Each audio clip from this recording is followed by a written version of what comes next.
Hi friends, ఈరోజు నేను వైష్ణవమాత coins చూపించబోతున్నానండి.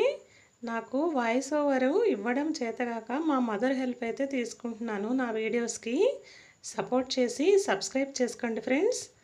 ఇవి వైష్ణవమాత కాయిన్స్ అండి. చూడండి, మొత్తం మా దగ్గర 10 రూపీస్ కాయిన్స్, 5 రూపీస్ కాయిన్స్ పైన వైష్ణవమాత దేవి ఫొటోస్ ఉన్న కాయిన్స్ అన్నమాట.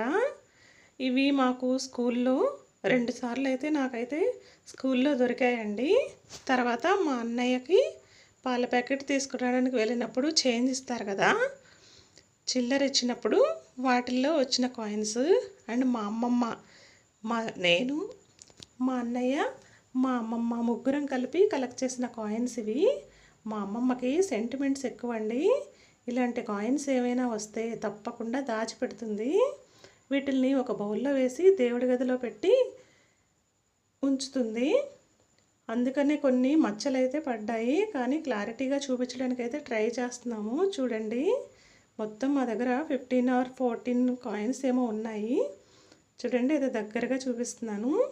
ఇవన్నీ నేను, మా అన్నయ్య, మా అమ్మమ్మ కలిపి కలెక్ట్ చేసిన కాయిన్స్. నచ్చితే లైక్ అయితే చేసి, షేర్ చేసి సబ్స్క్రైబ్ చేసుకోండి ఫ్రెండ్స్. ఇలాంటి మంచి మంచి వీడియోస్ నేను చాలా పెట్టబోతున్నాను. చూడండి, దగ్గరగా ఇవన్నీ 10 రూపీస్ కాయిన్స్. మొత్తం వాటిపైన అన్నిటిపైన వైష్ణవమాత బొమ్మ అయితే ఉంది. మా అమ్మమ్మకి సెంటిమెంట్స్ ఎక్కువ. వైష్ణవమాత ఎంతో ప్రేమగా మన దగ్గరికి వచ్చింది కదా, వాటిని అయితే ఖర్చు చేయకుండా జాగ్రత్తగా తీసి పెట్టాలి నాన్న అని చెప్తుంది. నచ్చితే లైక్ చేయండి.